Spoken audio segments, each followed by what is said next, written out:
Oi pessoal, tudo bom com vocês? Eu espero que esteja tudo ótimo. Eu sou a Geise, graduanda do curso de Ciências Biológicas da Faculdade do Futuro, e eu tô aqui hoje para mais uma videoaula referente ao Laboratório de Ensino de Botânica, disciplina ministrada pela nossa queridíssima professora Mariana Godin.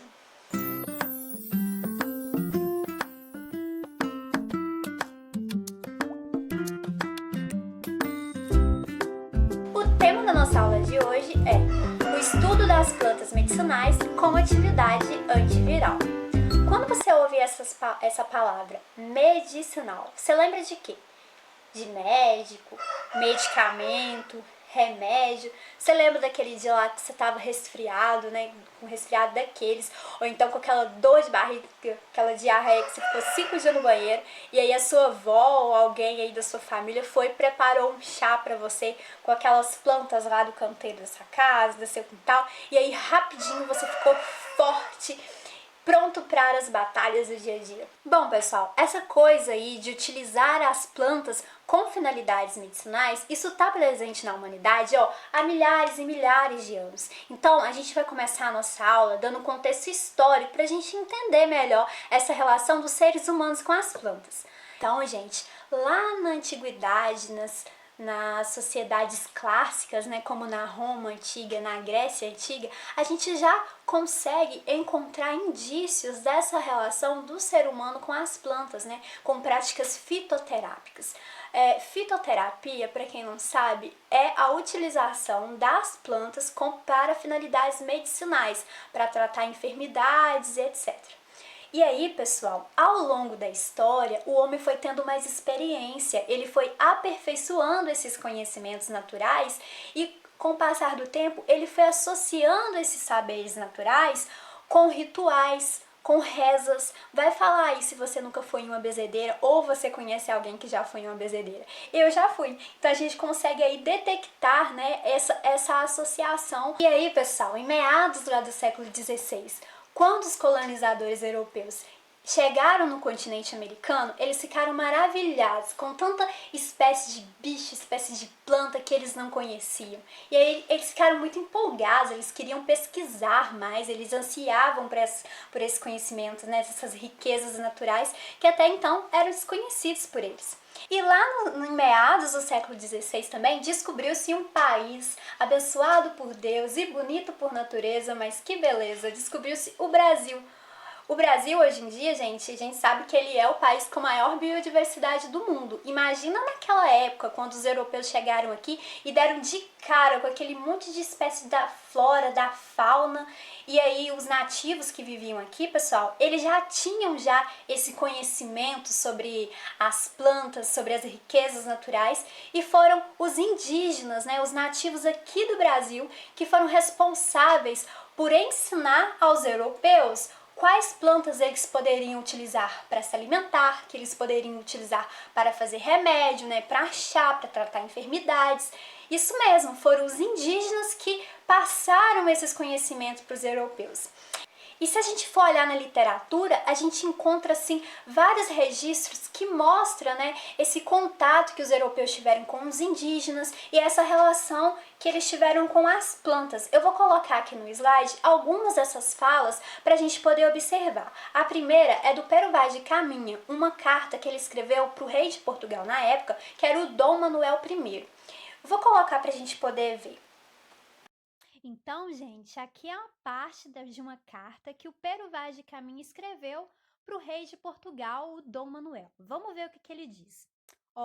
Eles não lavram nem criam, nem mesmo aqui a boi ou vaca, ovelha ou galinha, ou qualquer outro animal que esteja acostumado a viver do homem, e não comem senão deste inhame de que aqui há muito, e dessas sementes e frutos que a terra e as árvores de se deitam. E com isso, andam tais e tão rijos e tão nédios que o não somos nós tanto com quanto trigo e legumes que comemos.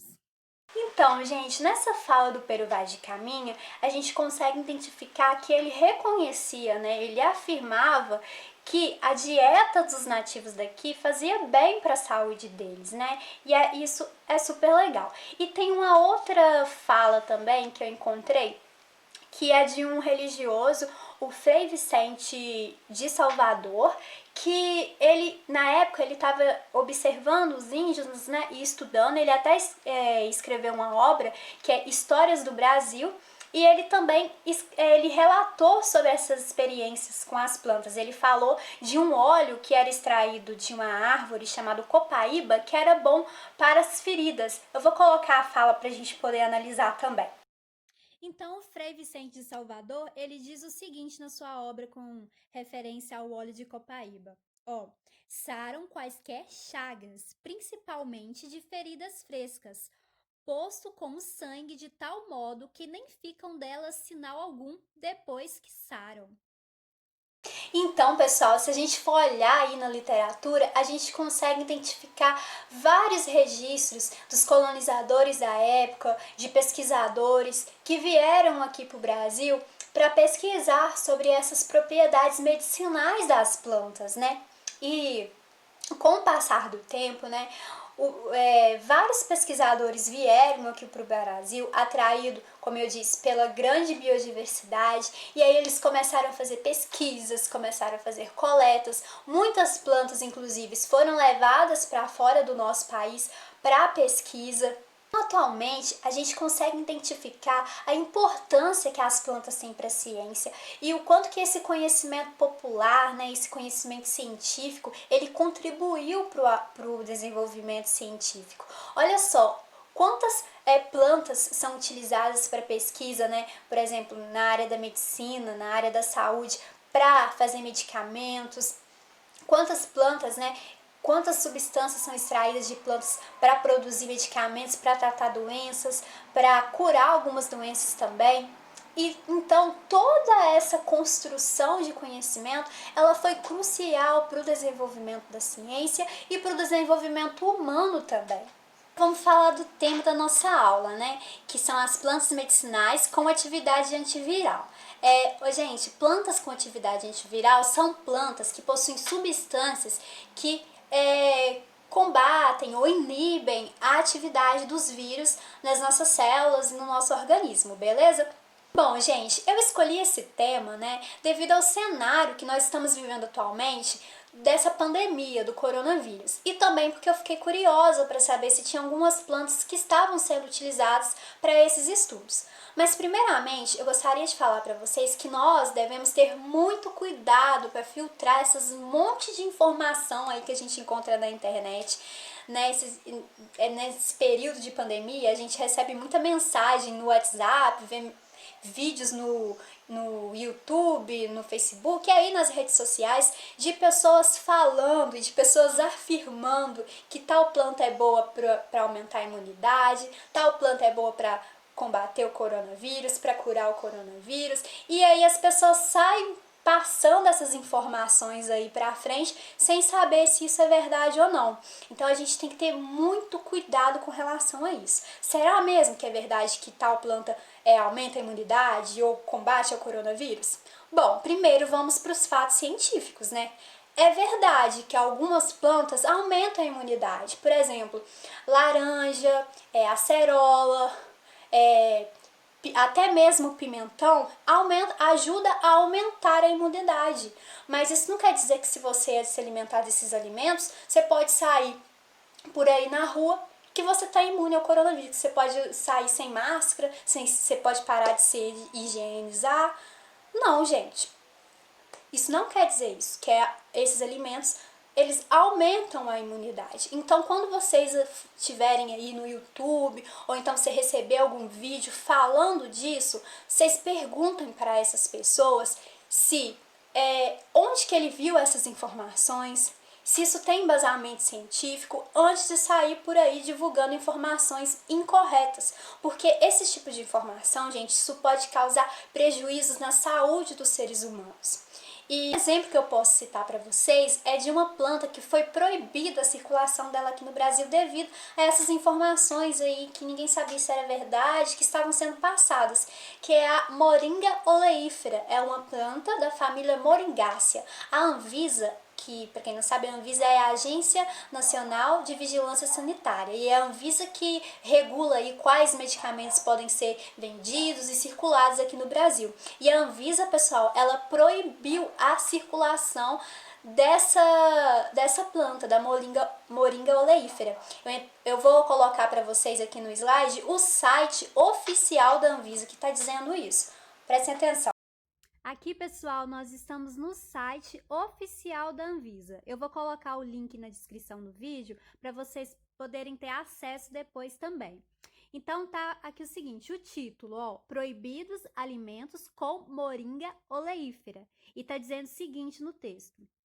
A Anvisa proibiu nesta terça-feira, 4 de junho de 2019, ou seja, no ano passado, a fabricação, a importação, a comercialização, a propaganda e a distribuição de todos os alimentos que contenham moringa oleífera, uma planta da família Moringácea.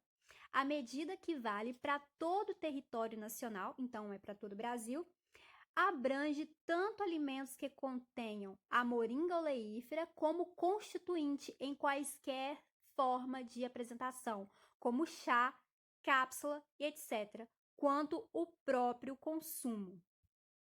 Então, pessoal, por que eles tiveram que tomar essas medidas? Porque não tinha nenhuma avaliação, não tinha nenhuma comprovação que os alimentos e os medicamentos produzidos pela moringa oleífera trazia benefícios para a saúde. Então, isso é importante, porque antes da gente sair por aí falando informações que a gente não tem certeza, a gente tem que procurar se aquela informação é correta, se aquela informação tem embasamento científico, porque isso pode até causar mal para a saúde das pessoas. Se alguém toma algum remédio de alguma planta que não foi testado aquele medicamento, isso pode causar um grande prejuízo para a saúde do ser humano. Mas enfim, onde eu quero chegar com isso? Que a gente não deve tomar nada para aumentar a nossa imunidade?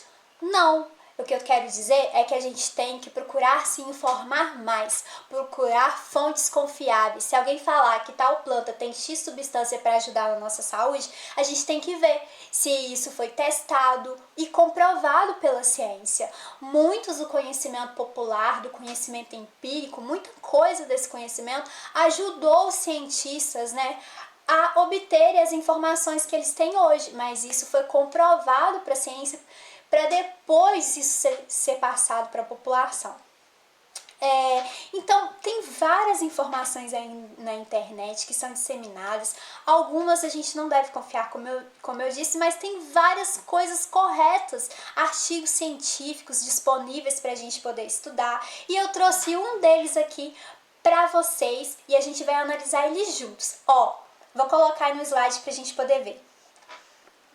Oi, gente, aqui tá o artigo e o título dele é o seguinte, Alimentos nutracêuticos e plantas medicinais utilizadas como prática complementar no enfrentamento dos sintomas do coronavírus Covid-19. Uma revisão. Esse artigo, pessoal, ele foi uma revisão bibliográfica realizada por vários profissionais da saúde, médico, biólogo, farmacêutico, até por engenheiro agrônomo. E o que eles fizeram? Eles fizeram um levantamento de espécies de plantas que tem atividade antiviral, ou seja, possuem substâncias que combatem, inibem alguns vírus e tudo mais. No título está se referindo ao Covid-19, mas eles fizeram o levantamento de várias espécies com substâncias inibindo vários outros tipos de vírus. E também ajudando aí no tratamento de problemas respiratórios e tudo mais. É bem legal. Eu vou colocar na tabela para vocês observarem, porque eu achei muito bacana esse artigo que eles fizeram um levantamento e ainda colocaram em tabelas para a gente poder analisar. Aí eu vou colocar uma delas para vocês verem como que funciona. Veja bem, então aqui nós temos a tabela. Nós temos aí, o produto, ou seja, a planta, o alimento, a atividade que ela tem no nosso organismo, o mecanismo de ação e como e onde ela vai agir, e a referência bibliográfica, que é de onde que os autores tiraram essas informações.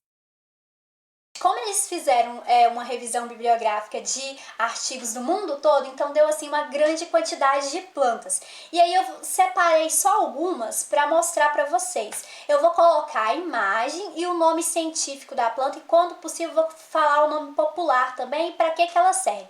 De algumas, para a gente poder ver como que é interessante isso, né? E depois eu vou colocar uma tabela de plantas medicinais que eles fizeram também, de plantas medicinais nacionais daqui do Brasil, que ajudam aí no tratamento de problemas respiratórios. Vou passar para vocês no slide, então, as imagens com os nomes científicos das plantas e para que serve. Pessoal, tem essa planta aqui que é o cominho negro, nome científico Nigella sativa. E essa planta aqui está dizendo no artigo que ela reduz a replicação viral e aumenta a secreção de L8. Esse L8, gente, ele é responsável por codificar a interleucina 8, que é uma proteína responsável por mediar a resposta imune aos micro-organismos intracelulares. Aqui a gente tem a laranja vermelha, Citrus sinensis, e a camomila, que é a Anthenis hyalina. E no artigo está dizendo que essas duas plantas, elas vão reduzir a replicação viral também. E aqui a gente tem essa planta que é lá da Índia, a Iporbe granulata, que ela vai atuar na inibição do HIV-1, que é uma enzima que é envolvida na hidrólise da ligação peptídica, que é essencial para o ciclo de vida do HIV, que é o vírus da AIDS.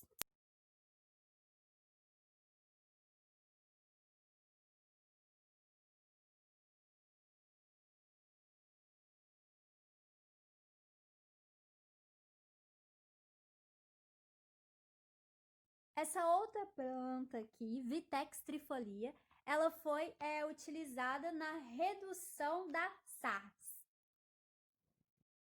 E olha que legal, esse artigo ele traz uma lista de plantas brasileiras com propriedades medicinais descritas pelo conhecimento popular. Aí a gente encontra aí várias plantas que ajudam no tratamento de problemas respiratórios, como por exemplo o alho, essa planta aí, orelha de onça, a laranja também, unha de o açapeixe, o gengibre, que é bem conhecido, né? Várias plantas.